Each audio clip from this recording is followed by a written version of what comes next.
ठीक है। तो यहां पे देखेंगे सिंक्रोनस मोटर, तो सिंक्रोनस मोटर में देखेंगे कि जो इसका कंस्ट्रक्शन सबको पता ही है।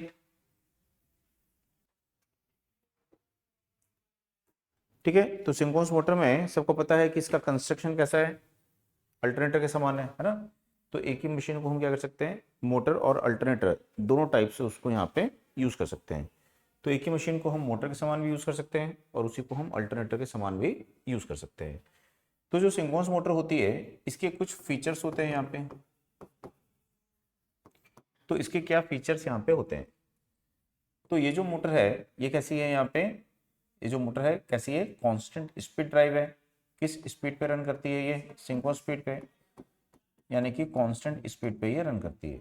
अब इसकी स्पीड को यदि हमको चेंज करना है तो कैसे चेंज कर सकते हैं, फ्रीक्वेंसी के वेरिएशन से चेंज कर सकते हैं। तो ये जो मोटर है ओनली देखेंगे यहाँ पे फिक्स्ड फ्रीक्वेंसी पे रन करती है ना, फिक्स्ड स्पीड पे रन करती है। जैसे हमारे यहाँ कितनी फ्रीक्वेंसी आती है 50 हर्ट्ज, और इसमें मान लीजिए पोल कितने हैं 4, तो इसकी सिंक्रोनस स्पीड कितनी होगी। तो यदि जो मोटर है, ठीक, इसकी सिंक्रोनस स्पीड का ये फार्मूला है, 50 हर्ट्ज फ्रीक्वेंसी 4 पोल पर इतनी स्पीड पे ये रन करेगी, इससे लेस स्पीड पर ये रन नहीं करेगी। ठीक, यदि हमको इसकी स्पीड को चेंज करना है तो हम कैसे कर सकते हैं, फ्रीक्वेंसी को वेरी करके। तो 50 की जगह हम क्या करेंगे, 40 हर्ट्ज फ्रीक्वेंसी अप्लाई करेंगे, तो अब इसकी नई सिंक्रोनस स्पीड कितनी हो जाएगी, तो 1200 आरपीएम। तो इस स्पीड पर क्या करेगी, ये रन करेगी। तो इस स्पीड को क्या बोलेंगे कि ये क्या है, इसकी नई सिंक्रोनस स्पीड है। आई बात समझ में। तो इस तरह से ये जो मोटर होती है ये कांस्टेंट स्पीड यानी कि सिंक्रोनस स्पीड पर रन करती है। ठीक है, और इसकी स्पीड को हम कैसे चेंज कर सकते हैं, सप्लाई फ्रीक्वेंसी को चेंज करके इसकी स्पीड को चेंज कर सकते हैं। ठीक, दूसरा यहाँ पे देखेंगे कि जो ये मोटर होती है ये मोटर कैसी होती है। ठीक, तो ये मोटर कैसी होती है, नॉट सेल्फ स्टार्ट होती है। तो दो मोटर हमारे पास हैं जो नॉट सेल्फ स्टार्ट होती हैं। कौन कौन सी मोटर हैं जो नॉट सेल्फ स्टार्ट होती हैं, तो सिंगल फेज इंडक्शन मोटर, और दूसरी होती है थ्री फेज सिंक्रोनस मोटर, है ना। ये थ्री फेज सिंक्रोनस मोटर है, तो ये दोनों कैसी होती हैं, नॉट सेल्फ स्टार्ट। अब यदि इसको हमको स्टार्ट करना है तो कैसे स्टार्ट करेंगे, तो इसके शाफ्ट पर क्या करेंगे हम, यहाँ पे जो ये हमारी सिंक्रोनस मोटर है इसके शाफ्ट पे क्या करेंगे हम, पॉनी मोटर को कनेक्ट करेंगे। तो इसके शाफ्ट पे पॉनी मोटर को कनेक्ट करते हैं। तो पॉनी मोटर का मतलब क्या होता है, स्मॉल साइज मोटर है ये पॉनी मोटर। तो इसके शाफ्ट पर हम स्मॉल साइज मोटर यानी पॉनी मोटर को कनेक्ट करेंगे। और पॉनी मोटर क्या होती है ये, तो आपकी कम्युलेटिव कंपाउंड मोटर है। ठीक है, डीसी कम्युलेटिव कंपाउंड मोटर है, इसको कनेक्ट कर सकते हो, या जो three phase squirrel cage induction motor है उसको कनेक्ट कर सकते हो। तो ये मोटर जो है स्मॉल साइज मोटर है, पॉनी मोटर इनको बोलते हैं, और इसको कनेक्ट करके इसको अप टू सिंक्रोनस स्पीड तक रोटेट करते हैं। तो जब इसकी speed near to synchronous speed आ जाती है तो इसके स्टेटर को थ्री फेज वोल्टेज अप्लाई करते हैं और इसके फील्ड को क्या करते हैं, डीसी अप्लाई करते हैं। ठीक, तो एसी और डीसी दोनों वोल्टेज इसको यहाँ पे अप्लाई करते हैं। तो इस प्रकार से फिर इसको क्या करते हैं, हम यहाँ पे स्टार्ट करते हैं। तो यहाँ पे देखेंगे कि जो मोटर है इसको हम दो सप्लाई देते हैं, एसी और डीसी, तो इसको क्या बोलेंगे, डबली एक्साइटेड। तो ये जो है डबली एक्साइटेड सिंक्रोनस, डबली एक्साइटेड मोटर होती है। तो यदि बोलेगा कि डबली एक्साइटेड मोटर कौन सी है, तो ये जो मोटर है ये कैसी है, यहाँ पे डबली एक्साइटेड मोटर होती है। आई बात समझ में, क्योंकि इसमें हम क्या करते हैं, यहाँ पे एसी और डीसी दोनों वाइंडिंग का यूज करते हैं, इसलिए इसको क्या बोलते हैं, डबली एक्साइटेड मोटर बोलते हैं। आई बात समझ सबको ये। तो इतना आपको पहले इसमें ध्यान में रखना है, ये आपको यहाँ पे याद रखना है। ठीक,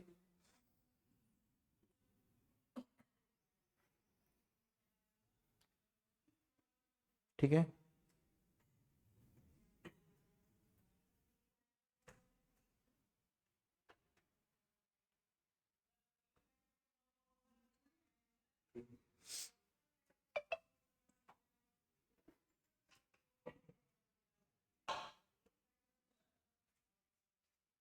तो याद रहेगा ये।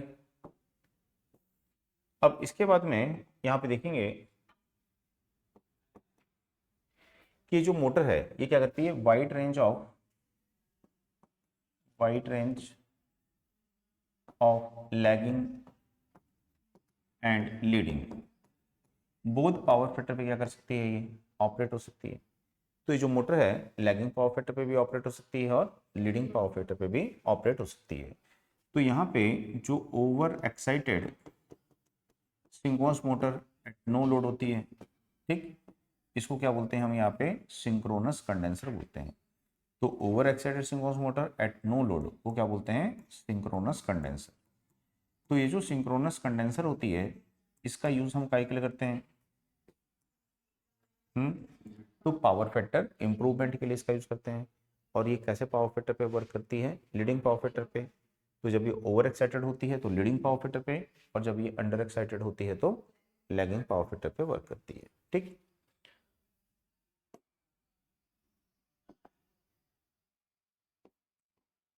अब यदि बोलेगा कि इस मोटर का जो स्टार्टिंग टॉर्क होता है वो स्टार्टिंग टॉर्क क्या होता है, 0।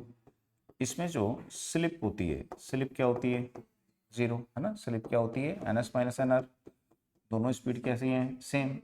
तो इसमें स्लिप की वैल्यू क्या होगी, 0। दूसरा यहाँ पे देखेंगे कि इसका जो स्पीड रेगुलेशन है, स्पीड रेगुलेशन क्या होगा, 0 होगा, ठीक। तो वो भी क्या होता है, इसका 0 होता है। यानी नो लोड और फुल लोड स्पीड का डिफरेंस क्या होगा, वहाँ पे 0 होगा। तो इसका स्पीड रेगुलेशन भी यहाँ पे 0 होता है। तो ये सब चीज़ें इसमें यहाँ पे 0 होंगी। इसमें जो हम पोल यूज़ करते हैं वो कौन सा पोल यूज़ करते हैं, सैलिएंट पोल। तो इसमें हम सैलिएंट पोल रोटर को प्रीफर करते हैं। तो सैलिएंट पोल रोटर को हम क्यों प्रीफर करते हैं, क्योंकि उसमें क्या होता है, अनएवन एयर गैप होता है, और उसके कारण क्या होता है, रिलक्टेंस टॉर्क प्रोड्यूस्ड होता है, ठीक। तो यहाँ पे हम देखेंगे कि यहाँ पे रिलक्टेंस की वैल्यू लो है, यहाँ रिलक्टेंस की वैल्यू हाई है। तो इसलिए इसमें क्या होता है, रिलक्टेंस टॉर्क प्रोड्यूस्ड होता है। यदि बोलता है कि कोई 3 फेज सिंक्रोनस मोटर है, ठीक, और उसकी फील्ड को हमने क्या कर दिया है, 0 कर दिया है, और वो मोटर कैसी है, नो लोड पे है, तो वो रन करेगी कि नहीं करेगी, तो वो रन सेम डायरेक्शन में करते रहेगी, ठीक है। तो यदि नो लोड पे सिंक्रोनस मोटर रन कर रही है और उसके फील्ड को वीक कर देंगे तो भी मोटर सेम डायरेक्शन में रन करते रहेगी, क्योंकि वहाँ पे कौन सा टॉर्क प्रोड्यूस्ड होगा, रिलक्टेंस टॉर्क प्रोड्यूस्ड होगा। दूसरा, ये जो मोटर होती हैं ये मोटर कैसी होती हैं, स्मॉल रेटिंग मोटर्स नहीं होती हैं, कैसी होती हैं, लार्ज रेटिंग मोटर होती हैं, ठीक है। तो ये जो मोटर होती हैं लार्ज रेटिंग मोटर होती हैं, और इनको हम किस रेटिंग साइज के लिए बनाते हैं, तो बड़े साइज के लिए, है ना। जैसे कि 150 किलोवाट से 15 मेगावाट, और इनकी जो स्पीड है वो भी हाई होती है, ठीक है। तो इनकी जो स्पीड है, कितनी स्पीड रेंज के लिए बनाई जाती है, 120 आरपीएम से लेकर के 1500 आरपीएम तक के लिए इनको हम यहाँ पे बनाते हैं, ठीक। तो ये इनकी स्पीड रेंज यहाँ पे होती है। तो ये कुछ पॉइंट्स हैं जो आपको यहाँ पे इसके याद रखने हैं, ठीक। कि ये मोटर नॉट सेल्फ स्टार्ट है, wide range of power factor पे वर्क करेगी, टॉर्क 0, स्लिप 0, स्पीड रेगुलेशन इसका क्या होता है, 0 होता है। और इसको डब्ल्यू एक्साइटेड मोटर बोलते हैं, क्योंकि इसको एसी और डीसी दोनों सप्लाई देनी होती है, ठीक है। तो यहाँ पे इसका जो प्रिंसिपल ऑफ ऑपरेशन है, तो प्रिंसिपल ऑफ ऑपरेशन का मतलब क्या है कि ये मोटर सेल्फ स्टार्ट क्यों नहीं हो पाती है ना। तो उसको यहाँ पे देखेंगे कि ये मोटर सेल्फ स्टार्ट क्यों नहीं हो पाती है। तो ये इसका स्टेटर है जिसको हम आर्मेचर भी बोलते हैं, और इसके स्टेटर में या आर्मेचर में हम क्या करते हैं, यहाँ पे वाइंडिंग 3 फेज, और ये इसका रोटर है, और रोटर के फील्ड को क्या देते हैं हम, एक्साइटेशन। तो इसके आर्मेचर को हमने 3 फेज वोल्टेज दी, ठीक। तो इसमें यहाँ पे क्या सेटअप होता है, मैग्नेटिक फील्ड, और वो कैसा होता है, सिंक्रोनसली रिवॉल्विंग मैग्नेटिक फील्ड होता है। तो इस मैग्नेटिक फील्ड की स्पीड क्या होती है, तो उसकी स्पीड वही होती है जो हमारे इस साइकिल के चेंज होने की स्पीड होती है, ठीक। अब मान लीजिए कि हमारे जो साइकिल यहाँ पे जब चेंज हो रही है ना, तो वो साइकिल जिस स्पीड से चेंज हो रही है उसी स्पीड से ये फ्लक्स रिवॉल्व कर रहा है यहाँ पे। तो किसी इंस्टेंट पर मान लीजिए स्टेटर में यहाँ पे क्या बना हुआ है, एन पोल। एन पोल कब बना है, पॉजिटिव साइकिल के समय में। तो ये एन पोल इस एन पोल को क्या करेगा, रिपेल। तो ठीक उसी समय यहाँ पे क्या बना होगा, एस पोल। ये एस पोल इसको रिपेल करेगा, तो इस रिपल्सन फोर्स के कारण ऐसा टॉर्क प्रोड्यूस्ड होगा, और रोटर रोटेट करने की कोशिश करेगा। तो इससे पहले कि रोटर रोटेट कर पाता, इससे पहले कि रोटर रोटेट कर पाता, ठीक है, यहां पे हम देखेंगे कि जो इसका इनर्शिया है रोटर का, क्यों नहीं रोटेट कर पाता है, तो इनर्शिया ऑफ रोटर। अब रोटर क्या है, यहाँ पे स्टेशनरी है, रुका हुआ है रोटर। तो जब रोटर स्टेशनरी है, रोटर रुका हुआ है, तो उसमें क्या होता है, वहां पे इनर्शिया होता है। तो यहाँ पे इससे पहले कि अपने इनर्शिया के कारण रोटर रोटेट कर पाए, डिले हो जाता है ना, रोटेट कर पाए, ये साइकिल क्या होती है, चेंज हो जाती है। ये चेंज होती है तो ये एन पोल सिंक्रोनस स्पीड से रोटेट करते हुए इधर आ जाएगा, और ये एस पोल सिंक्रोनस स्पीड से रोटेट करते हुए यहाँ आ जाएगा, ठीक। तो अब क्या होगा, यहाँ पे ये एस इस एन को क्या करेगा, अट्रैक्ट करेगा, ये एन इस एस को क्या करेगा, अट्रैक्ट करेगा। अट्रैक्शन फोर्स के कारण टॉर्क का डायरेक्शन क्या होगा, चेंज हो जाएगा। तो यहाँ पर क्या होता है कि रोटर की इनर्शिया के कारण, ठीक है, अब यहाँ पे स्टेटर की जो फ्लक्स है वो तो सिंक्रोनस रिवॉल्व कर रही है, वो रोटर पर बार बार क्या करेगी, attraction and repulsion force apply करेगी, लेकिन अपनी इनर्शिया के कारण रोटर किसी भी एक पर्टिकुलर डायरेक्शन में रोटेट नहीं कर पाता है, उससे पहले फोर्स चेंज हो जाता है, ठीक। तो ये बोलेगा कि 3 phase induction motor self start क्यों नहीं हो पाती है, due to inertia of rotor, ठीक है। तो रोटर की इनर्शिया के कारण ये सेल्फ स्टार्ट नहीं हो पाती है। तो यदि इस इनर्शिया को हम यहाँ से ओवरकम कर लेंगे तो हम उसको क्या कर सकते हैं, सेल्फ स्टार्ट बना सकते हैं। तो इसके लिए ही इसके शाफ्ट पर हम क्या करते हैं, पॉनी मोटर कनेक्ट करते हैं। तो जब इसकी पॉनी मोटर कनेक्ट करते हैं तो पहले क्या था, इनर्शिया ऑफ रेस्ट था, है ना, क्या बोलते हैं उसको, विराम अवस्था का जड़त्व था, इनर्शिया ऑफ रेस्ट था। तो जब पॉनी मोटर लगाते हैं, अब इसको घुमाएंगे, पॉनी मोटर इसको घुमाएगी, तो क्या होगा, इनर्शिया ऑफ मोशन आ जाएगा, ठीक। तो इनर्शिया ऑफ मोशन क्या बोलता है कि रोटेटिंग ऑब्जेक्ट कब तक रोटेट करता रहेगा, जब तक उस पर कोई एक्सटर्नल फोर्स अप्लाई ना हो। तो यहाँ पे इनर्शिया ऑफ मोशन जब इस पर आएगा, तो यदि मान लीजिए किसी इंस्टेंट पे यहाँ पे कोई एस पोल है, तो वो एन पोल क्या हो जाएगा, उसके साथ मैग्नेटिक लॉकिंग बनाएगा, और ये एस पोल किस स्पीड में रोटेट कर रहा है, सिंक्रोनस स्पीड पे, तो ये भी उसके साथ मैग्नेटिकली लॉक होकर क्या करेगा, सिंक्रोनस स्पीड पर रोटेट करेगा, ठीक है। तो इसलिए यहाँ पे क्या करते हैं, हम पॉनी मोटर का यूज करते हैं। तो समझ में आ गया। तो आपको क्वेश्चन क्या पूछ सकता है कि ये सेल्फ स्टार्ट क्यों नहीं होती है, तो सेल्फ स्टार्ट क्यों नहीं होती है, समझ में आया। तो इनर्शिया ऑफ मोशन के कारण ये सेल्फ स्टार्ट नहीं हो पाती है। सेल्फ स्टार्ट इसको कैसे बनाएंगे, सेल्फ स्टार्ट कैसे बनाएंगे उसको आगे देखेंगे, ठीक है। यहाँ पे उसको स्टार्ट कैसे करेंगे, पॉनी मोटर के द्वारा, ठीक है। तो सेल्फ स्टार्ट कैसे बनाएंगे उसको आगे देखेंगे बाद में। तो यहाँ पे दूसरा देखिए, एक होता है लोड एंगल, लोड एंगल या होता है टॉर्क एंगल, या इसी को बोलते हैं कपलिंग एंगल। तो लोड एंगल, टॉर्क एंगल या फिर क्या होता है, ये कपलिंग एंगल होता है, ठीक। तो देखेंगे कि रनिंग कंडीशन में क्या होता है। तो रनिंग कंडीशन में स्टेटर और रोटर दोनों के पोल क्या होते हैं, यहाँ पे मैग्नेटिकली लॉक हैं, और मैग्नेटिकली लॉक होकर के दोनों पोल सिंक्रोनस स्पीड में रोटेट कर रहे हैं। तो ये स्टेटर पोल है और ये रोटर पोल, तो दोनों मैग्नेटिकली क्या है, लॉक है, और इनका क्या है, ये मैग्नेटिक एक्सिस है, ठीक। तो स्टेटर और रोटर दोनों के पोल का जो मैग्नेटिक एक्सिस है यानी पोलर एक्सिस है, वो कैसा है, कॉइंसाइड से, यहाँ पे इनके बिटवीन कोई भी यहाँ पे फेज डिफरेंस नहीं है। तो दोनों मैग्नेटिकली लॉक होकर सिंक्रोनस स्पीड में रोटेट कर रहे हैं, ठीक। अब हम लोड अप्लाई करेंगे, मोटर है, मोटर पे कहाँ लोड अप्लाई करोगे, शाफ्ट पे, मैकेनिकल लोड। तो जब मैकेनिकल लोड अप्लाई करोगे तो रोटर का जो पोल है वो अपने एक्सिस से क्या होता है, बिहाइंड हो जाता है। तो रोटर का पोल जो है वो अपने एक्सिस से यहाँ से ऐसे क्या होगा, बिहाइंड हो जाएगा। तो हम देखेंगे अब रोटर का पोलर एक्सिस जो है वो बैक हो जाएगा, शिफ्ट हो जाएगा। तो स्टेटर और रोटर के पोलर एक्सिस के बिटवीन क्या मिलेगा आपको, यहाँ पे एक फेज एंगल मिलेगा।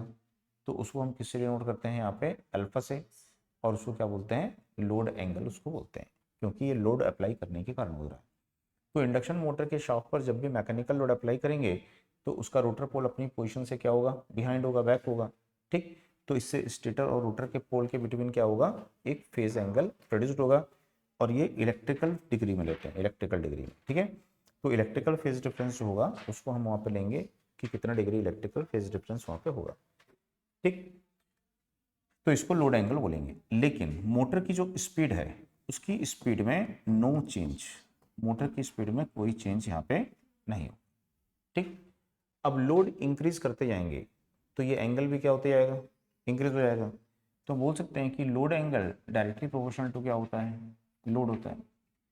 तो जैसे से लोड इंक्रीज होगा लोड एंगल की वैल्यू भी क्या होगी, इंक्रीज होगी। कब तक, तो जब तक कि alpha is equal to 90 degree.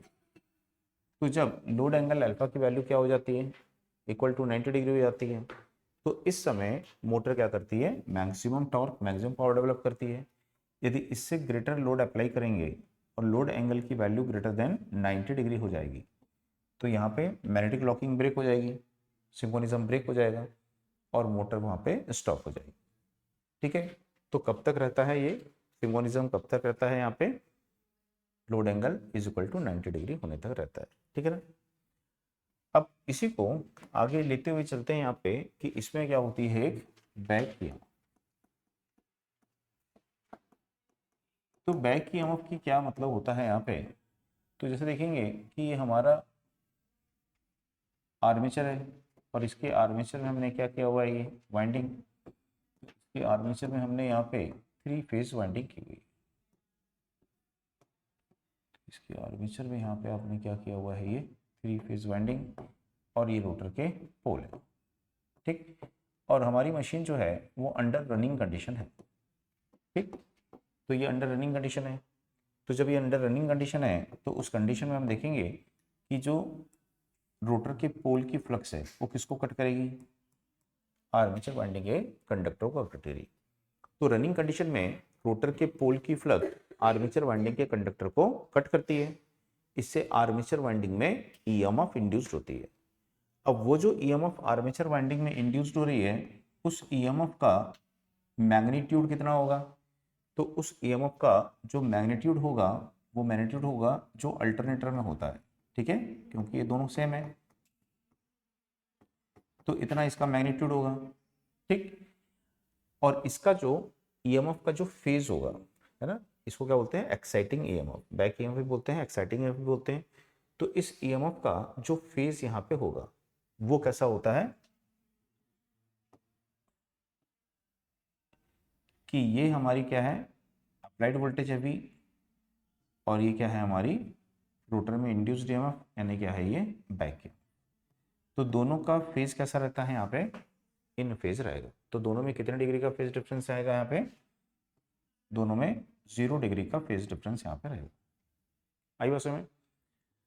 तो यहाँ पे आप देखेंगे कि जो ये ईएमएफ इंड्यूस्ड हो रही है ना, ये ईएमएफ का जो फेज है वो कैसा रहेगा, अप्लाइड वोल्टेज के इन फेज में रहेगा। तो इसीलिए यहाँ पे क्या लेंगे, resultant voltage, resultant voltage in armature. तो आर्मेचर की जो रिजल्टेंट वोल्टेज है वो आर्मेचर की रिजल्टेंट वोल्टेज किसको लेंगे हम यहाँ पे, ठीक। तो क्या होगी V माइनस ई बी। तो इन दोनों का क्या होगी, वेक्टर डिफरेंस होगा। इन दोनों का क्या लेंगे यहाँ पे, वेक्टर डिफरेंस लेंगे। समझ में आया, इतना समझ में आया अभी कि दोनों कैसी रहेगी यहाँ पे, इन फेज। तो रिजल्टेंट वोल्टेज इन आर्मेचर क्या होगी, तो रिजल्टेंट वोल्टेज इन आर्मेचर क्या होगी, applied voltage V and back EMF E B. तो इन दोनों का क्या लेंगे, वेक्टर डिफरेंस लेंगे, ठीक है। तो वेक्टर डिफरेंस लेंगे V माइनस ई बी का। 180 डिग्री आउट फेज इसलिए नहीं बोलेंगे इसको, यदि हम क्या बोलेंगे यहाँ पे 180 डिग्री आउट फेज है, ये V है और ये क्या है, ए बी है। तो यदि इनका हम वेक्टर डिफरेंस लेंगे तो ये क्या है, पॉजिटिव है और ये क्या है, नेगेटिव है। तो यदि हम इनका वेक्टर डिफरेंस लेंगे तो V minus minus E B लिखेंगे तो क्या हो जाएगा, तो V प्लस ई बी हो जाएगा, ठीक है। तो यहाँ पे क्या बोलेंगे कि जो बैक ईएमएफ है और अप्लाइड वोल्टेज है वो दोनों कैसे रहेंगे, इन फेज में रहेंगे, ठीक। और जब वो इन फेज में यहाँ पे रहेंगे तो रिजल्टेंट वोल्टेज इन आर्मेचर क्या होगी, अप्लाइड वोल्टेज V और बैक ईएमएफ ई बी, उन दोनों का क्या होगी, वेक्टर डिफरेंस होगी। अब ये जो यहाँ पे ईएमएफ है, कौन सी ईएमएफ है, जनरेटेड ईएमएफ। इस जनरेटेड ईएमएफ का मैग्नीट्यूड अंडर रनिंग कंडीशन किस पर डिपेंड करेगा? तो ये सभी क्या है, कांस्टेंट है। तो जो ईजी है ये डायरेक्टली प्रोपोर्शनल टू क्या होगी, 5 इंटू एफ, या क्या बोल सकते हैं 5 इंटू एन एस, और एन एस भी क्या होती है, कांस्टेंट होती है। तो इसलिए ईजी, ईजी यानी यही ईबी है, यही ईजी और ईबी दोनों सेम है ना। तो ईजी बोलिए या ईबी बोलिए, तो ये जो है डायरेक्टली प्रोपोर्शनल टू क्या हो जाएगी, फ्लक्स। फ्लक्स का मतलब क्या हो गया, डीसी एक्साइटेशन। तो इसकी जो वैल्यू है वो डायरेक्टली प्रोपोर्शनल टू क्या हो जाएगी, डीसी एक्साइटेशन हो जाएगी। ठीक है, तो बैक ईएमएफ जो है वो डायरेक्टली प्रोपोर्शनल टू क्या होती है, डीसी एक्साइटेशन। तो ये हमेशा याद रखना है कि जब तक हम डीसी एक्साइटेशन को चेंज नहीं करेंगे तो बैक ईएमएफ की वैल्यू वहाँ पर चेंज नहीं होगी। ठीक, तो रिजल्टेंट वोल्टेज जो आर्मेचर में है वो क्या रहेगी, अप्लाइड वोल्टेज वी और बैक ईएमएफ ईबी, इन दोनों का क्या होगा, वेक्टर डिफरेंस यहाँ पे लेंगे। अब यहाँ पे जो बैक ईएमएफ है, ये बैक ईएमएफ करती क्या है, तो बैक ईएमएफ क्या करेगी, ठीक, तो एनर्जी कन्वर्जन में हेल्प करेगी। जैसे कि इलेक्ट्रिकल एनर्जी को किस में कन्वर्ट करेगी, मैकेनिकल एनर्जी में कन्वर्ट करेगी। ठीक, दूसरा कि मोटर की जो रिएक्टिव पावर है, मोटर की जो रिएक्टिव पावर है, इस रिएक्टिव पावर को क्या करेगी, कंट्रोल करेगी। तो यहाँ पे जो बैक ईएमएफ है ये क्या करती है, एनर्जी कन्वर्जन में हेल्प करती है, और दूसरा क्या करती है, रिएक्टिव पावर को कंट्रोल करती है।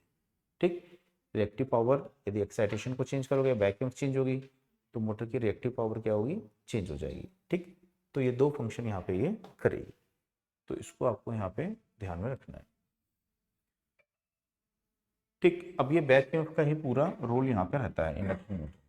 तो बैक ईएमएफ का ही पूरा रोल है, तो आपको क्या क्या याद रखना है कि back EMF directly proportional to क्या होती है, बैक ईएमएफ पर अप्लाइड वोल्टेज में कितना डिग्री का फेज डिफरेंस है, 0 डिग्री।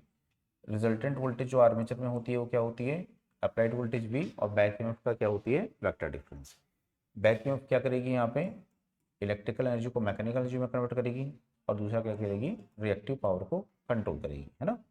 जैसे कि आर्मेचर करंट जो है उसको क्या लिखोगे, V minus E B upon impedance.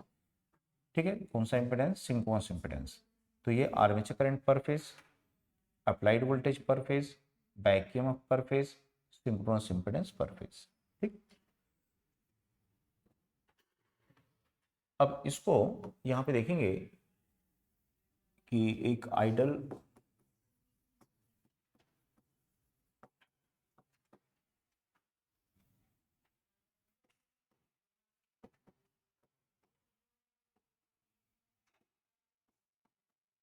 synchronous motor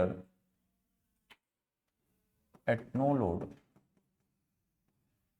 and normal excitation.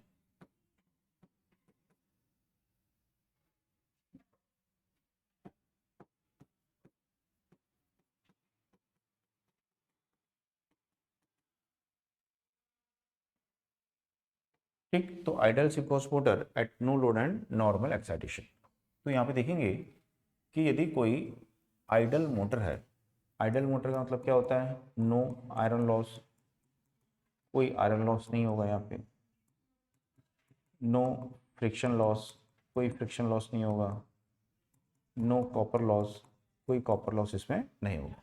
ठीक है, तो किसी भी प्रकार का कोई लॉस इसमें यहाँ पे नहीं होगा। अब ये मोटर कैसी है, यहाँ पे नो लोड की कंडीशन में। ठीक, और एक्साइटेशन कैसा है, एक्साइटेशन नॉर्मल, यानी क्या होता है, E B is equal to क्या है, वी।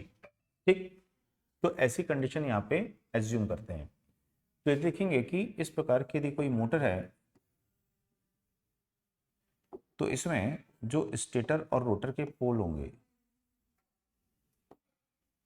ये क्या होंगे, एक दूसरे के ठीक अपोजिट होंगे। ठीक, तो ये एन पोल है स्टेटर का और ये एस पोल है रोटर। तो स्टेटर और रोटर के पोल यहाँ पे क्या होंगे, जस्ट अपोजिट होंगे। अब इस मोटर में ना तो कोई लोड है और ना ही कोई लॉस है, तो कोई लोड भी नहीं है, कोई लॉस भी नहीं है। ठीक, तो इसके कारण, कोई लॉस भी नहीं होने के कारण, कोई लोड भी नहीं होने के कारण, इसमें जो लोड एंगल अल्फा है इसकी वैल्यू क्या होगी, 0। तो जब लोड एंगल अल्फा की वैल्यू यहाँ पे 0 होगी तो हम देखेंगे कि जो हमारी अप्लाइड वोल्टेज है और जो बैक ईएमएफ है, ये दोनों कैसे रहेंगे, यहाँ पे इन फेज रहेंगे। तो इनमें कोई भी फेज डिफरेंस यहाँ पे नहीं होगा। तो इनमें फेज डिफरेंस एंगल की वैल्यू क्या होगी, 0 होगी। और इनका हम क्या लेते हैं, यहाँ पे वेक्टर डिफरेंस लेते हैं। तो वेक्टर डिफरेंस यदि लेंगे तो v जब 0 है तो EB भी 0 है, v यदि 100 होगी तो EB भी 100 होगी। तो इनका जो वेक्टर डिफरेंस है यानी कि रिजल्टेंट वोल्टेज इन आर्मेचर है, इसकी वैल्यू क्या मिलेगी आपको, 0। तो आर्मेचर में इन दोनों का जो वेक्टर डिफरेंस है उसकी वैल्यू क्या होगी, 0 होगी। ठीक है ना, क्योंकि इच इंस्टेंट पर दोनों का जो मैग्नीट्यूड है वो कैसा है, इक्वल है।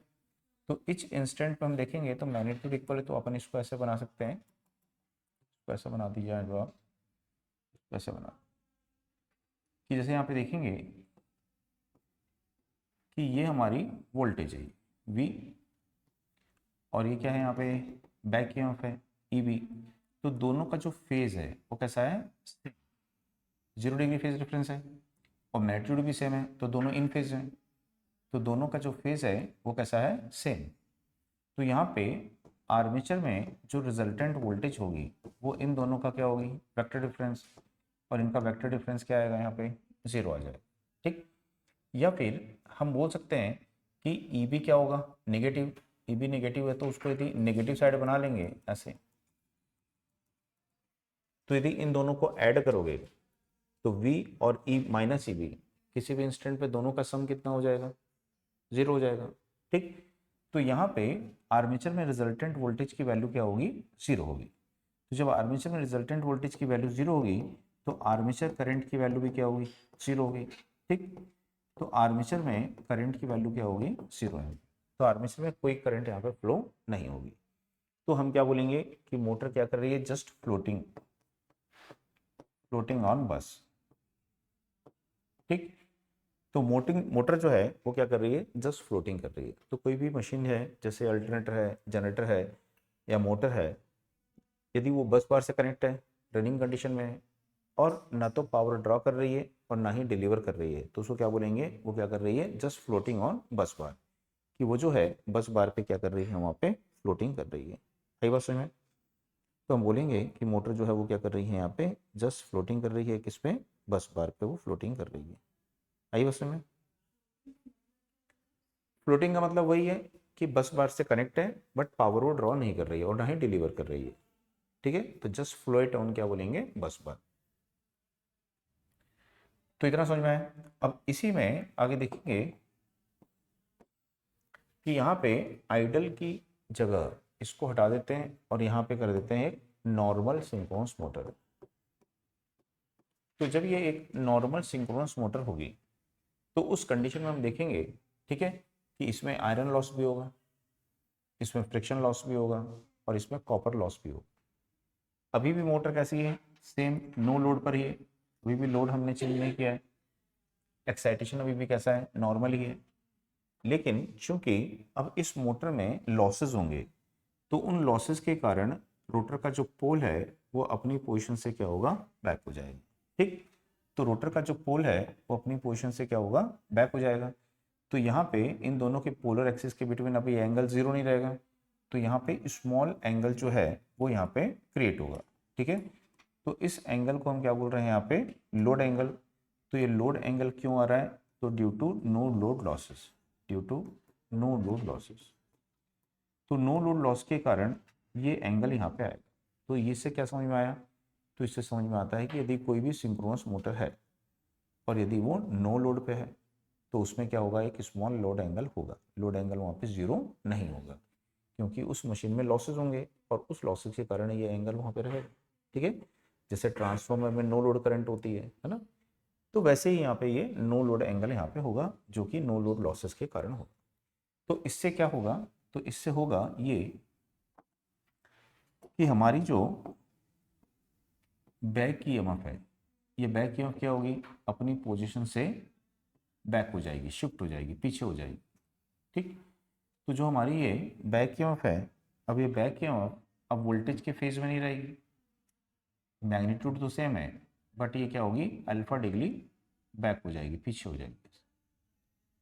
तो जब ये अल्फा डिग्री बैक हो जाएगी तो ये बैक ईएमएफ है, ये वोल्टेज है, तो इन दोनों में क्या आएगा ये, ठीक है, वेक्टर डिफरेंस आ जाएगा, यानी कि इसके कारण क्या होगा, रिजल्टेंट वोल्टेज प्रोड्यूस्ड होगी।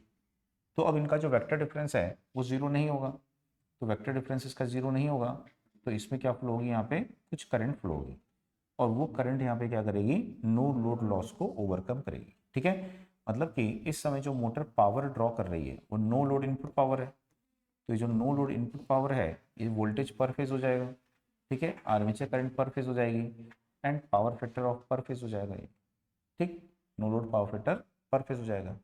तो इस समय जो आर्मेचर करंट फ्लो हो रही है वो क्या कर रही है, नो लोड इनपुट पावर को क्या करेगी, ओवरकम करेगी, ठीक है, यानी कि नो लोड लॉसेस को क्या करेगी, ओवरकम करेगी। तो जो करंट फ्लो होती है उसके कारण यहाँ पे पावर मशीन ड्रॉ कर रही है, और वो क्या कर रही है, ओवरकम कर रही है, ओवरकम नो लोड लॉसेस, तो नो लोड लॉस को ये ओवरकम करती है, ठीक। इसी को वेक्टर में यहाँ पे शो करते हैं, तो वेक्टर में शो कैसे करेंगे इसको, कि ये हमारी वोल्टेज है, अप्लाइड वोल्टेज, ठीक, और बैक ईएमएफ जो है वो यहाँ पे होनी चाहिए, तो इस बैक ईएमएफ को हम क्या बोलते हैं यहाँ पे, ईबी, तो बैक ईएमएफ यहाँ पे होती है, ठीक है। अब यहाँ पे जो वेक्टर को शो कर रहे हैं यहाँ पे कितना डिग्री दिख रहा है आपको, 180 डिग्री, लेकिन एग्जाम में जब पूछेगा कि बैक ईएमएफ और अप्लाइड वोल्टेज में कितना डिग्री का फेज डिफरेंस होता है, तो 0 डिग्री का फेज डिफरेंस होता है आइडियल कंडीशन में, ठीक, आइडियल कंडीशन। अब जैसे जैसे, ठीक है, अब यहाँ पे ये लोड एंगल आएगा, बैक ईएमएफ बैक हो गई ना अपनी पोजीशन से, किसके कारण हुई, लोड एंगल के कारण, तो बैक ईएमएफ जो है वो यहाँ पे नहीं रहेगी, बैक ईएमएफ अपनी पोजीशन से क्या होगी, शिफ्ट हो जाएगी, कितना डिग्री शिफ्ट हो जाएगी ये, अल्फा डिग्री। तो यहाँ पे देखेंगे कि इन दोनों में क्या आएगा, ऐसा वेक्टर डिफरेंस, और इसके कारण क्या आएगी, रिजल्टेंट वोल्टेज, और इसके कारण क्या होगी, स्मॉल आर्मेचर करंट यहाँ पे फ्लो होगी जो वोल्टेज से 5 डिग्री से लैग करेगी, ठीक। तो ये जो ई आर है, रिजल्टेंट वोल्टेज है, और आर्मेचर करंट है, इन दोनों के बिटवीन हमेशा कितने डिग्री का फेज डिफरेंस रहेगा, 90 डिग्री, क्योंकि हमारी जो सिंक्रोनस मोटर है ना, उसके आर्मेचर का रेजिस्टेंस क्या होता है, ऑलमोस्ट नेग्लिजिबल, तो आर्मेचर के रिजल्टेंट वोल्टेज और आर्मेचर में करंट, तो इन दोनों में कितने डिग्री का फेज डिफरेंस रहेगा, करंट हमेशा वोल्टेज से क्या करेगी, 90 डिग्री लैग करेगी, आई बात समझ में। अब इसके बाद में यदि हम क्या करते हैं, तो यदि बोलेगा कि लोड इंक्रीज करेंगे तो क्या होगा, अल्फा इंक्रीज होगा, लोड एंगल, तो इन दोनों के बिटवीन जो फेज डिफरेंस था 0 डिग्री, 0 डिग्री से क्या होगा, बढ़ेगा, ठीक है। तो ये बोलता है कि लोड इंक्रीज करने पर, ठीक है, लोड इंक्रीज करने पर लोड एंगल की वैल्यू क्या होती है, तो लोड एंगल की वैल्यू क्या होती है, इंक्रीज होती है, तो ये जो लोड एंगल की वैल्यू है वो किसके बिटवीन होती है, तो ग्रेटर देन क्या होगी, 0 डिग्री, ठीक है, तो 0 डिग्री से ऐसे क्या होते जाएगा, बढ़ते जाएगा, और लेस देन क्या होगी ये, 90 डिग्री, ठीक है। तो यदि पूछता है कि लोड एंगल की वैल्यू जो है सिंक्रोनस मोटर में कितनी होती है, तो greater than 0 degree, but less than क्या होती है, वो 90 डिग्री होती है।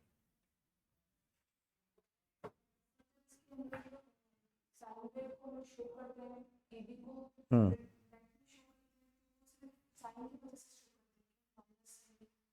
किसमें, ये,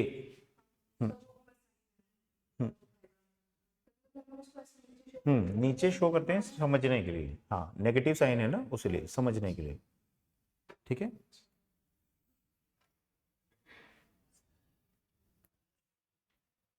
हो गया, नोट कर लिए इसको।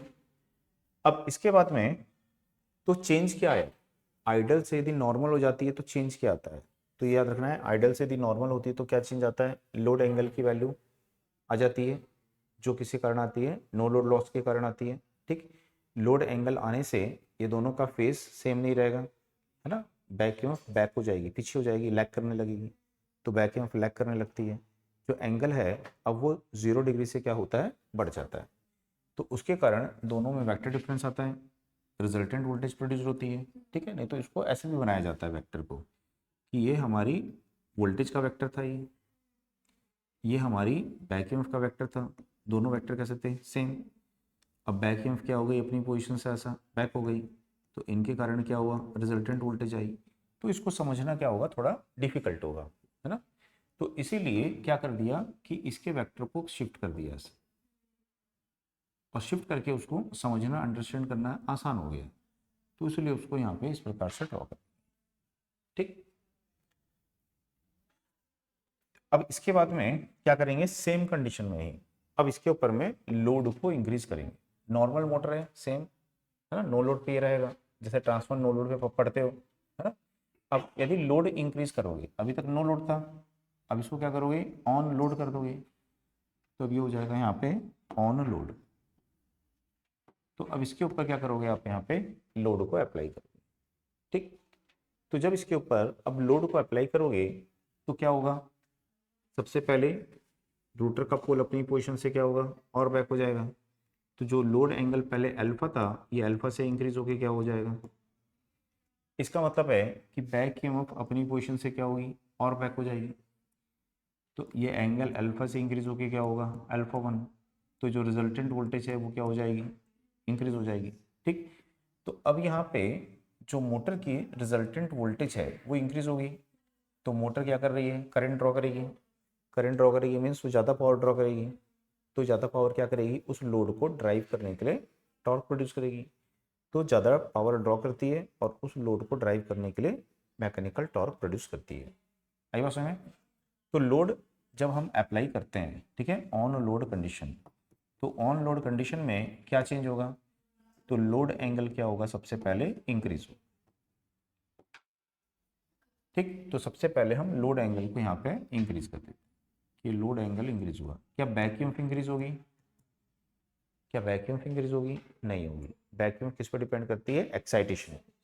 जब तक एक्साइटेशन चेंज नहीं करोगे वैक्यूम चेंज नहीं होगी, ठीक है। तो वैक्यूम उतनी ही रहेगी जितनी आपने पहले रखी हुई है, सिर्फ क्या होगा, लोड एंगल आपका ये इंक्रीज होगा।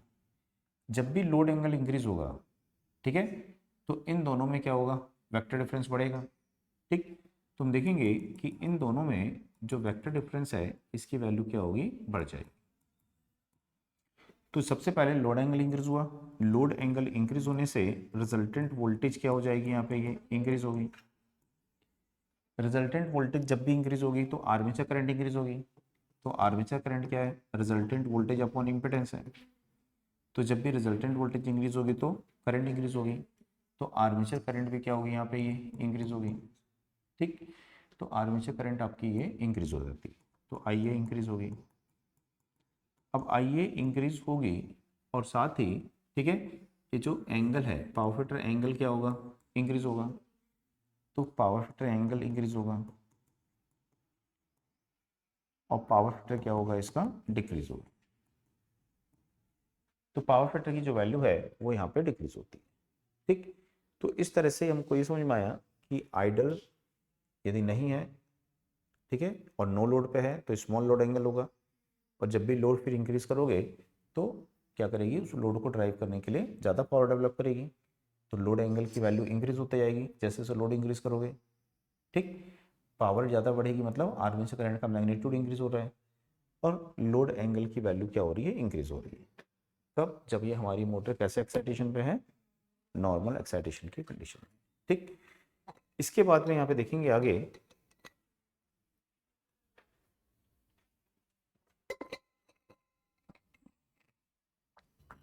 कि इसमें जो मैकेनिकल पावर डेवलप होती है,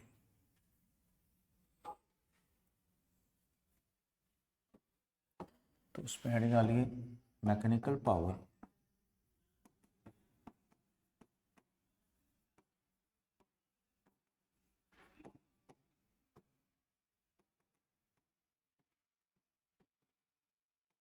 तो mechanical power developed in armature जो होती है, ये होती है ई बी इंटू आई ए और cos phi minus alpha,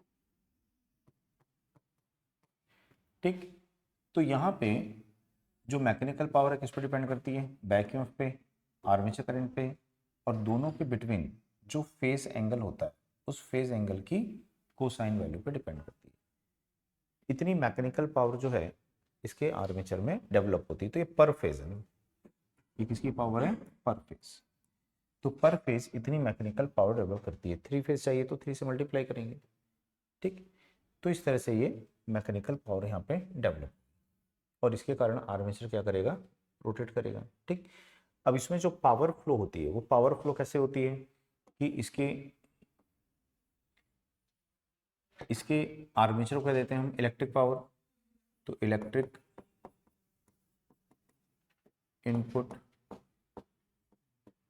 power given to armature. तो आर्मेचर को हम इनपुट इलेक्ट्रिकल पावर देते हैं। तो जब इसको इनपुट इलेक्ट्रिकल पावर देते हैं, ठीक, तो क्या फ्लो होती है, करंट, और उसमें क्या होता है, कॉपर लॉस। ठीक है, तो armature copper and iron loss. ठीक, आयरन लॉस कहाँ पे होगा, आर्मेचर की कोर है। कॉपर लॉस कहाँ पे होगा, आर्मेचर की वाइंडिंग है। तो इस लॉस को क्या करोगे आप, माइनस कर दोगे। और माइनस करने के बाद में जो पावर होगी वो कहाँ पे डेवलप होगी, मैकेनिकल में। तो mechanical power developed in armature. ठीक, उसके बाद में यहाँ पे देखेंगे कि आर्मेचर क्या करेगा, रोटेट करेगा। तो जब आर्मेचर रोटेट करेगा तो क्या होगा, उसमें फ्रिक्शन एंड विंडेज लॉस होगा। तो जो फ्रिक्शन एंड विंडेज लॉस होगा, प्लस यहाँ पे ध्यान रखना है excitation loss, DC excitation loss. तो ये बोलेगा एक्साइटेशन लॉस कौन सप्लाई करता है, तो डीसी सप्लाई है ना, फील्ड को हम क्या देते हैं, डीसी सप्लाई। तो एक्साइटेशन लॉस कौन सप्लाई करता है, डीसी सप्लाई करती है ना। डीसी जो बैटरी आप दी हो उससे जो पावर आ रही है ना, वो जितनी पावर मशीन मतलब फील्ड वाइंडिंग जितनी पावर ड्रॉ कर रही है, फील्ड वाइंडिंग जो है वो जितनी पावर ड्रॉ कर रही है, ठीक, उस पूरी पावर को वो मैग्नेटिक फील्ड में कन्वर्ट नहीं कर रही है। उस पावर का कुछ भाग कहाँ जा रहा होगा, आई स्क्वायर आर लॉस में वेस्ट हो रहा होगा। ठीक है, तो ये हमारे के लिए क्या हो जाएगा, एक्साइटेशन लॉस हो जाएगा। तो आई एफ स्क्वायर आर हो जाएगा, फील्ड करंट का स्क्वायर इनटू रेजिस्टेंस। तो ये एक्साइटेशन लॉस है, तो उसको क्या बोलते हैं, डीसी एक्साइटेशन लॉस बोलते हैं। कहाँ सब्ट्रैक्ट करते हैं, तो मैकेनिकल पावर डेवलप होती है आर्मेचर में, उसके बाद माइनस करना है। ठीक है, और यहाँ पे क्या मिलती है हमको, आउटपुट मैकेनिकल पावर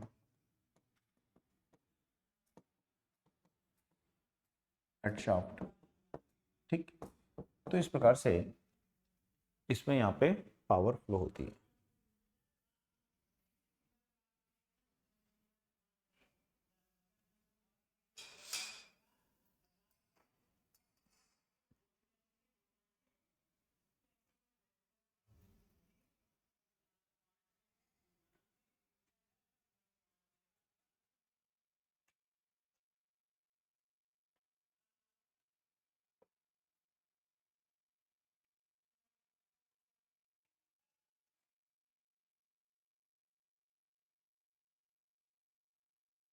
हो गया, ठीक।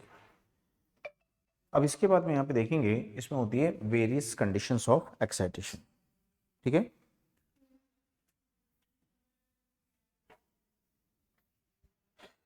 तो यहाँ पे देखेंगे वेरियस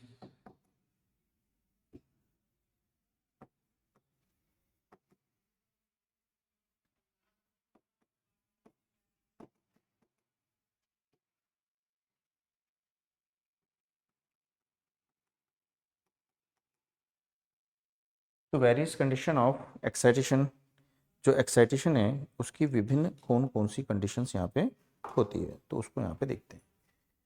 तो एक होती है इसमें एक्साइटेशन की जो कंडीशन है उसको बोलते हैं नॉर्मल या 100% एक्साइटेशन। तो नॉर्मल या 100% एक्साइटेशन का मतलब है कि डीसी एक्साइटेशन की वैल्यू को इतना इंक्रीज करिए कि आपकी back EMF 100% is equal to क्या हो जाएगी, अप्लाइड वोल्टेज। ठीक है, तो एक्साइटेशन की जिस वैल्यू पे बैक ईएमएफ 100% अप्लाइड वोल्टेज के इक्वल होती है तो उसको क्या बोलते हैं, नॉर्मल या 100% एक्साइटेशन। तो इस एक्साइटेशन पे अभी थोड़ी देर पहले हमने देखा था कि हमारी मोटर जो यदि नो लोड की कंडीशन में है, ठीक, तो नो लोड की कंडीशन में है तो क्या होता है, तो स्मॉल रिजल्टेंट वोल्टेज होती है, आर्मेचर करंट स्मॉल होती है और वोल्टेज से स्मॉल एंगल से लैग करती है। तो ये बोलिएगा नॉर्मल एक्साइटेशन किसको बोलते हैं, तो जिस एक्साइटेशन पे बैक ईएमएफ किसके इक्वल होती है, अप्लाइड वोल्टेज के, तो उसको नॉर्मल एक्साइटेशन बोलते हैं। और नॉर्मल एक्साइटेशन की कंडीशन में क्या होता है, तो नॉर्मल एक्साइटेशन की कंडीशन में जो आर्मेचर करंट होती है वोल्टेज से स्मॉल एंगल से लैग करती है। ठीक, तो यहाँ पे इसका पावर फैक्टर कैसा रहेगा, तो पावर फैक्टर होगा lagging and large in magnitude. ठीक, क्योंकि एंगल स्मॉल है तो पावर फैक्टर का मैग्नीट्यूड क्या होगा, लार्ज होगा। तो पावर फैक्टर लैगिंग होगा बट लार्ज इन मैग्नीट्यूड होगा। ठीक,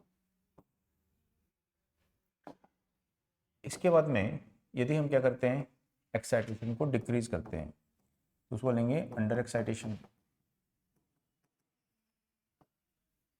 ठीक, तो यदि हम अंडर एक्साइटेशन कर रहे हैं यानी कि बैक ईएमएफ लेस देन क्या हो जाएगी, अप्लाइड वोल्टेज।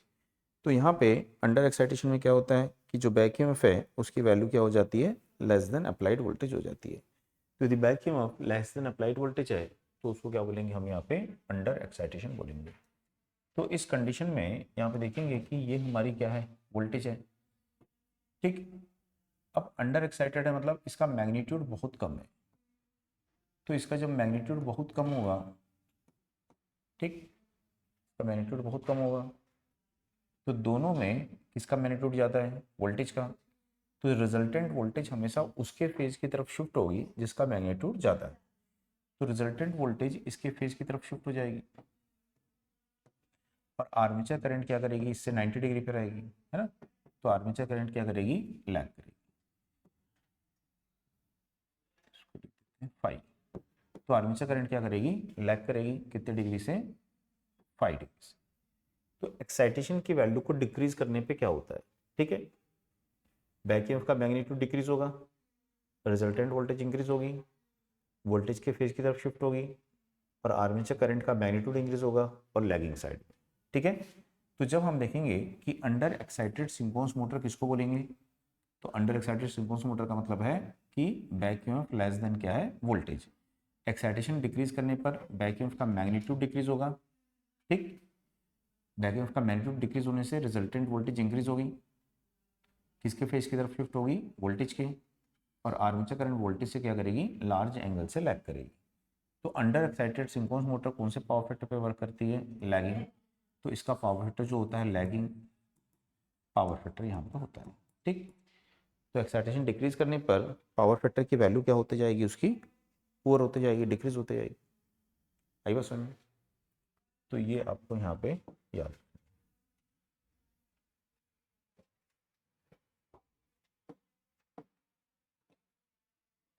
उसके बाद में देखिए ओवर एक्साइटेशन।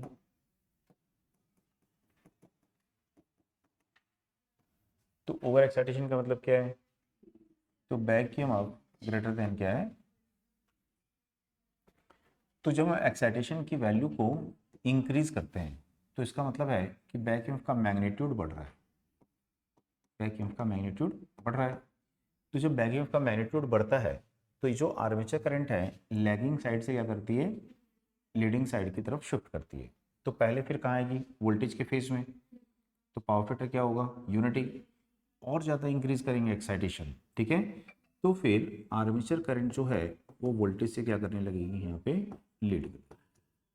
आर्मेचर करंट क्या करने लगेगी, वोल्टेज से लीड करने लगेगी यहाँ। ठीक, तो हम बोल सकते हैं कि ओवर एक्साइटेड सिंक्रोनस मोटर किस पावर फैक्टर पे वर्क करेगी, तो जीरो पावर फैक्टर पे।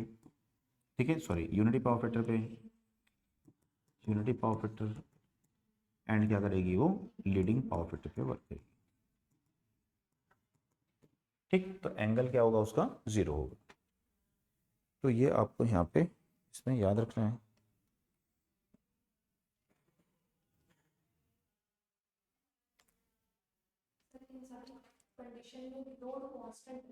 हाँ, इन सभी कंडीशन में क्या कांस्टेंट है, लोड कांस्टेंट है। अभी लोड के बारे में कोई चर्चा नहीं की है, ठीक है, सिर्फ क्या देख रहे हैं कि ओवर एक्साइटेशन किसको बोलते हैं, अंडर एक्साइटेशन किसको बोलते हैं, सिर्फ वो देख रहे हैं।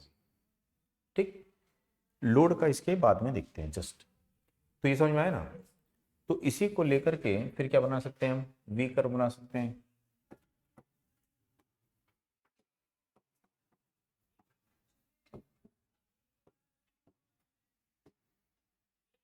तो जो वी कर्व है ये किसमें बताएगा हमको, डीसी एक्साइटेशन या फिर फील्ड करंट। तो डीसी एक्साइटेशन या फील्ड करंट की वैल्यू को इंक्रीज करने में आर्मेचर करंट पर फेज में क्या चेंज हो रहा है, ये हमको कौन बताता है, वी कर्व। ठीक, तो यदि हम देखेंगे कि एक्साइटेशन की एक पर्टिकुलर वैल्यू पे आर्मेचर करंट का मैग्नीट्यूड क्या होगा, मिनिमम होगा, तो ये मिनिमम वैल्यू आर्मेचर करंट यहाँ पे होती है। तो ये मिनिमम वैल्यू आर्मेचर करंट कब होती है, तो ये मिनिमम वैल्यू आर्मेचर करंट उस समय होती है जब आर्मेचर करंट वोल्टेज की इन फेज में होती है। तो ये क्या है, मिनिमम वैल्यू आर्मेचर करंट। ठीक है, यानी कि इस समय पावर फैक्टर कैसा होगा, यूनिटी पावर फैक्टर। बात समझ में आ गई। तो यहाँ पे यूनिटी पावर फैक्टर पे आर्मेचर करंट की वैल्यू क्या होगी, मिनिमम, और इस समय मोटर कौन से पावर फैक्टर पे वर्क कर रही होगी, लीडिंग पावर फैक्टर पे। ठीक, अब यदि हम इससे एक्साइटेशन को डिक्रीज करते हैं, इससे एक्साइटेशन को डिक्रीज करते हैं, तो पावर फैक्टर क्या होगा, लैगिंग होगा। तो पावर फैक्टर लैगिंग होगा। ठीक, तो पावर फैक्टर लैगिंग होगा और आर्मेचर करंट क्या आएगी, ऐसा नीचे आएगी। तो आर्मेचर करंट की वेक्टर का लेंथ क्या हो रहा है, बढ़ रहा है। वेक्टर की लेंथ क्या हो रही है, बढ़ रही है। तो यानी आर्मेचर करंट का मैग्नीट्यूड क्या हो रहा है, यहाँ पे बढ़ रहा है। ठीक है, तो जैसे जैसे हम एक्साइटेशन की वैल्यू को क्या करते हैं, डिक्रीज करते हैं, तो आर्मेचर करंट का मैग्नीट्यूड क्या होता है, इंक्रीज होता है। ठीक, इसी तरह से एक्साइटेशन की वैल्यू को इस पर्टिकुलर पॉइंट से इंक्रीज करेंगे तो मोटर का पावर फैक्टर क्या हो जाएगा, लीडिंग, और आर्मेचर करंट का मैग्नीट्यूड फिर क्या होगा, ऐसा इंक्रीज होगा। तो हम बोल सकते हैं कि low and high both excitation पे आर्मेचर करंट की वैल्यू क्या होती है, हाई होती है। ठीक, तो low excitation and high excitation, दोनों एक्साइटेशन पे आर्मेचर करंट का मैग्नीट्यूड क्या होता है, हाई। ठीक है, तो लो एक्साइटेशन पे magnitude high and lagging power factor, high excitation पे magnitude high and leading power factor. ठीक है, तो पावर फैक्टर कैसा होता है, लैगिंग और लीडिंग, ऐसा इसको याद रख सकते हैं। तो वी कर्व किसको बोलते हैं, ये भी याद रखना है, किसमें रिलेशन बताता है, और आर्मेचर करंट पर फेज, इसमें ये रिलेशन बताता है। तो इसको हम यहाँ पे वी कर्व बोलते हैं। तो ये भी पूछता है कि वी कर्व जो है किसमें रिलेशन को शो करता है। ठीक, तो ये हो गया वी कर्व। और इसके बाद में एक होता है, उसको बोलते हैं इन्वर्ट वी कर्व।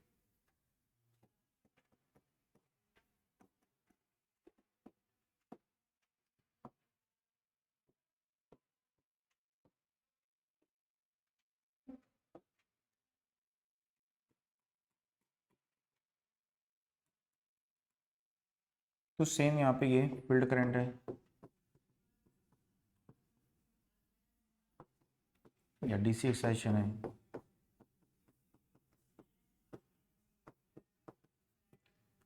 और ये सेम आर्मेचर करंट पर फेज, सॉरी पावर फैक्टर है। क्या है ये, पावर फैक्टर, यानी कि कॉस वाई। तो यहाँ पे देखेंगे कि यहाँ पे पावर फैक्टर की वैल्यू क्या है, 1, यहाँ पे क्या है 0.9, 0.8, ऐसा डिक्रीज हो रही है। तो यहाँ पे क्या होगा, 0। तो एक पर्टिकुलर एक्साइटेशन पे पावर फैक्टर क्या है, यूनिटी, जो अभी बता रहा था कि एक पर्टिकुलर एक्साइटेशन पे जो आर्मेचर करंट है वो क्या होती है, वोल्टेज की इन फेज में। तो उस समय पावर फैक्टर क्या होता है, इसका यूनिटी होता है। तो इस समय कौन सा एक्साइटेशन होता है, लीडिंग, लीडिंग पावर फैक्टर है, सॉरी ओवर एक्साइटेशन है। इस समय कौन सा एक्साइटेशन है, कौन सा एक्साइटेशन है, ओवर, ओवर एक्साइटेशन पढ़े हो ना, ये पढ़ा ना, ओवर एक्साइटेशन। इस पर कैसा पावर फैक्टर होता है, यूनिटी पावर फैक्टर होता है। ठीक, तो यदि बोल रहा है कि पावर फैक्टर यूनिटी है, यानी कि एक्साइटेशन की वैल्यू क्या है, ओवर एक्साइटेशन है। तो यहाँ पे अभी एक्साइटेशन की वैल्यू क्या है, ओवर एक्साइटेशन है। ठीक, अब यदि एक्साइटेशन को इससे क्या करोगे आप, डिक्रीज करोगे, तो क्या होगा, फिर अंडर एक्साइटेशन होगा। ठीक, तो एक्साइटेशन को डिक्रीज करेंगे तो क्या बोलेंगे, अंडर एक्साइटेशन। तो अंडर एक्साइटेशन जब आप करोगे तो पावर फैक्टर क्या होगा इसका, लैगिंग, क्योंकि आर्मेचर करंट जो है वो वोल्टेज से क्या करेगी, लैग करेगी। यदि एक्साइटेशन को यहाँ से इंक्रीज करते हैं तो क्या होगा, ओवर एक्साइटेशन हो जाएगा, वी भी ओवर है और आगे भी ओवर ही होगा। ठीक, तो जब ओवर होगा तो ये कहाँ जाएगी करंट, लीडिंग साइड में जाएगी। ठीक, तो पावर फैक्टर क्या होगा इसका, डिक्रीज होगा। तो यदि हम देखते हैं कि एक्साइटेशन को हम इसके डिक्रीज करते हैं या एक्साइटेशन को इंक्रीज करते हैं तो पावर फैक्टर क्या होता है, डिक्रीज होता है। ठीक, तो इन्वर्ट वी कर्व किस में रिलेशन बताता है, फील्ड करंट या डीसी एक्साइटेशन वेरी करने पर पावर फैक्टर में होने वाले वेरिएशन को शो करता है कि लो एक्साइटेशन पे या हाई एक्साइटेशन पे, दोनों एक्साइटेशन पे पावर फैक्टर की वैल्यू लो होती है। लो एक्साइटेशन पे power factor low and lagging, high excitation पे power factor low and leading होता है। ठीक है ना, तो ये आपको यहाँ पे इसमें याद रखना है। क्लियर है ये, ठीक, तो इतना याद रख लीजिए।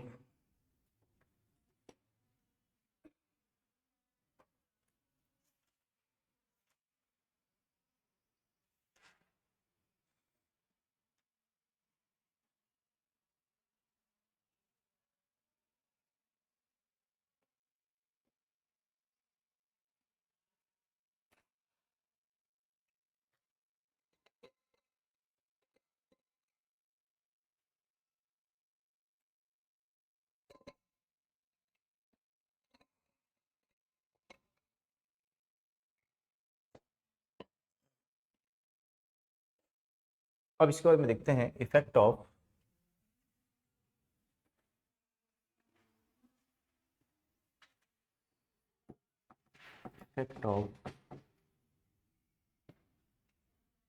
इंक्रीज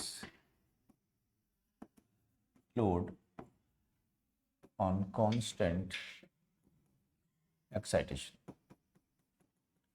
कि हम एक्साइटेशन को क्या कर रहे हैं कांस्टेंट और लोड को क्या कर रहे हैं, इंक्रीज कर रहे हैं। तो पहला देखेंगे यहाँ पे normal excitation.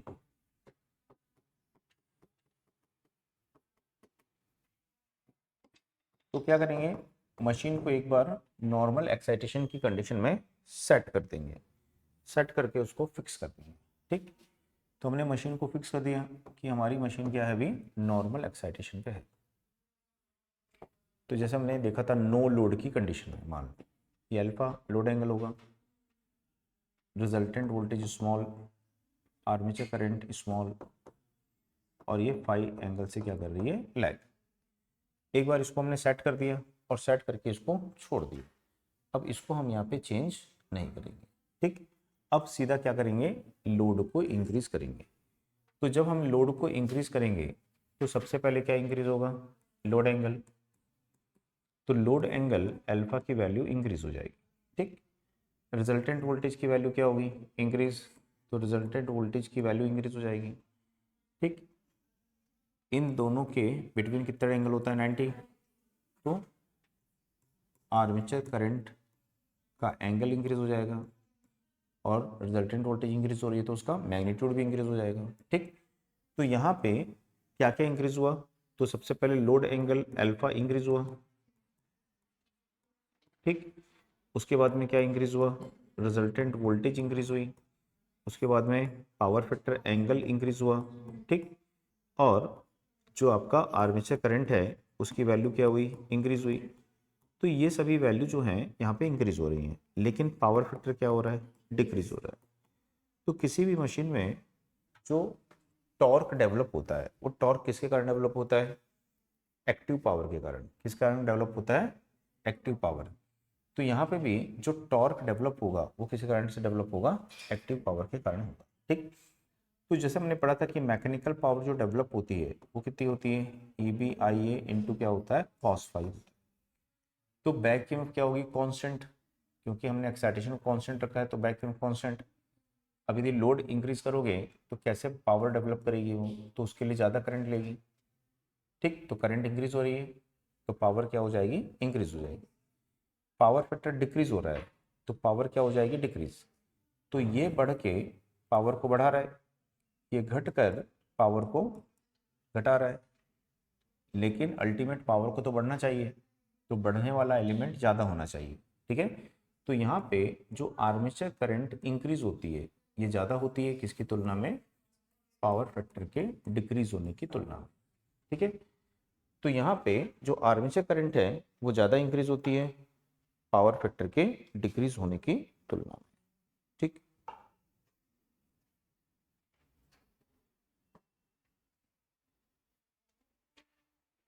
Clear.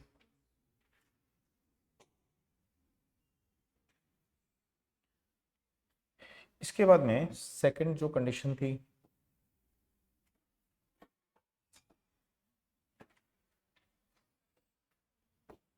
Under excitation.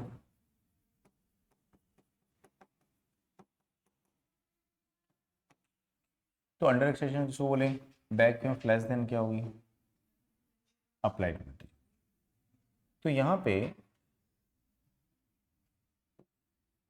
एक बार एक्साइटेशन को सेट कर देते हैं कि हमने एक बार कर दिया अंडर एक्साइटेड।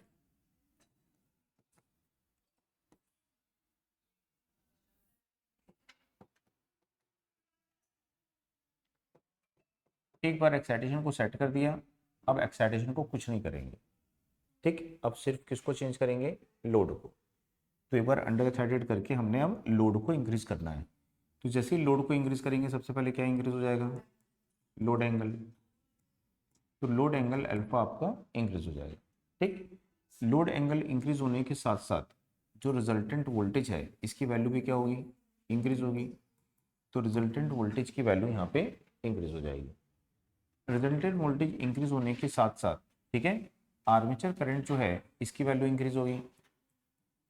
लेकिन देखेंगे कि जो पहले एंगल था, पावर फैक्टर एंगल पहले फाई था, अब ये पावर फैक्टर एंगल क्या होगा यहाँ पे डिक्रीज हो जाएगा। यानी कि आर्मेचर करंट वोल्टेज के फेज की तरफ शिफ्ट होती है। ठीक है, तो इसको याद रखना, यदि अंडर एक्साइटेड मोटर है तो आर्मेचर करंट किसके फेज की ओर शिफ्ट होगी, वोल्टेज के फेज की ओर शिफ्ट होगी, है ना। तो आर्मेचर करंट जो है वोल्टेज के फेज की ओर शिफ्ट होती है। तो यहाँ पे देखेंगे कि जो मैकेनिकल पावर डेवलप होती है वो कौन डेवलप कर रहा है, आर्मेचर करंट। तो आर्मेचर करंट भी इंक्रीज हो रही है, ये भी मैकेनिकल पावर डेवलप करेगी। पावर फैक्टर एंगल डिक्रीज हो रहा है, मतलब पावर फैक्टर भी इंक्रीज हो रहा है, ये भी मैकेनिकल पावर डेवलप करेगा। तो यहाँ पे जो पावर फैक्टर इंक्रीज होता है वो ज़्यादा होता है किसकी तुलना में, आर्मेचर करंट के इंक्रीज होने की तुलना में। ठीक है, तो ये अंडर एक्साइटेशन में आपको बताया। इसके बाद में ओवर एक्साइटेशन।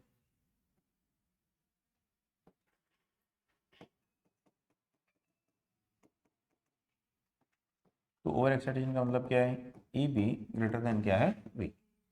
यानी कि बैक ईएमएफ की जो वैल्यू है वो ग्रेटर देन क्या है, अप्लाइड वोल्टेज है।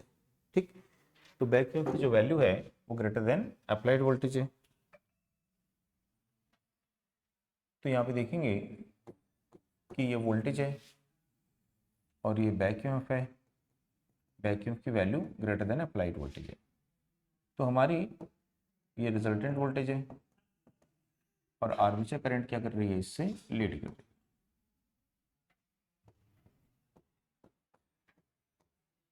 ठीक, अब एक बार इसको सेट करके हमने छोड़ दिया, अब क्या करेंगे, सीधा लोड इंक्रीज करेंगे। लोड इंक्रीज करेंगे तो क्या होगा, लोड एंगल इंक्रीज हो जाएगा। ठीक, जब भी लोड एंगल इंक्रीज होगा इन दोनों का वेक्टर डिफरेंस इंक्रीज होगा, मतलब रिजल्टेंट वोल्टेज इंक्रीज होगी। ठीक, रिजल्टेंट वोल्टेज इंक्रीज होगी तो आर्मेचर करंट इंक्रीज होगी। लेकिन यहाँ भी देखेंगे पावर फैक्टर एंगल क्या होगा, डिक्रीज होगा। ठीक, यानी पावर फैक्टर इंप्रूव होगा। तो यहाँ पे भी जो आर्मेचर करंट इंक्रीज हो रही है और जो पावर फैक्टर इंक्रीज हो रहा है, तो यहाँ पे पावर फैक्टर क्या होता है, ज़्यादा इंक्रीज होता है। ठीक, तो इसमें मैंने आपको लिखवाया था पॉइंट कि तीनों कंडीशन में जब भी हम लोड इंक्रीज करेंगे, ठीक है, तो तीनों कंडीशन में जब भी लोड इंक्रीज करोगे तो क्या इंक्रीज होगी, जब भी लोड इंक्रीज करोगे तो आर्मेचर करंट की वैल्यू क्या होगी। तो तीनों कंडीशन में लोड इंक्रीज करने पर आर्मेचर करंट इंक्रीज होती है।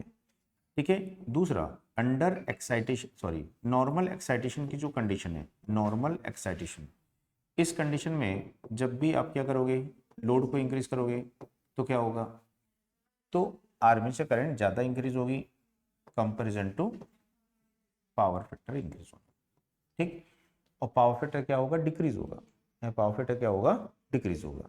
ठीक है, पावर फैक्टर इंक्रीज नहीं लिखेंगे, डिक्रीज है, तो पावर फैक्टर डिक्रीज होता है। तो पावर फैक्टर के डिक्रीज होगी कंपेरिजन में आर्मेचर करंट क्या होती है, ज़्यादा इंक्रीज होती है।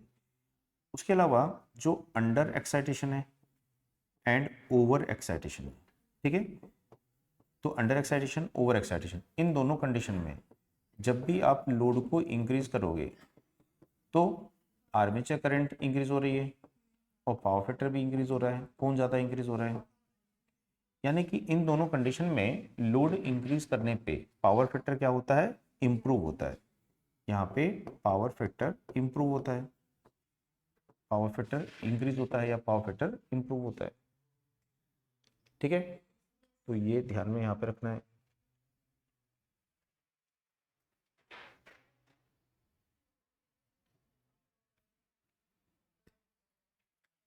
अच्छा, इसमें जो वी कर्व आपको बता रहा था, वी कर्व ये है ना, तो ये किसके लिए पढ़ रहे हैं हम, मोटर के लिए। तो मोटर के लिए तो ये देखेंगे कि यहाँ पे क्या है, ये लैगिंग पावर फैक्टर है। ठीक है, तो लैगिंग पावर फैक्टर कब होता है, जब ये क्या होती है, अंडर एक्साइटेड, अंडर एक्साइटेड। ठीक, यही अल्टरनेटर में क्या होगा, यहाँ पे ओवर एक्साइटेशन।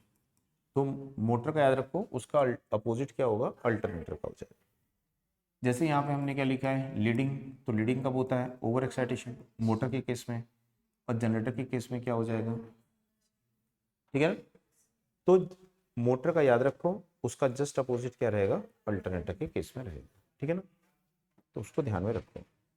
ठीक है, तो आज इतना ही देखते हैं, बाकी जो है उसको फिर नेक्स्ट क्लास में देखेंगे। ठीक है, आज से चालू हो रहा है ना एलपी का क्लास,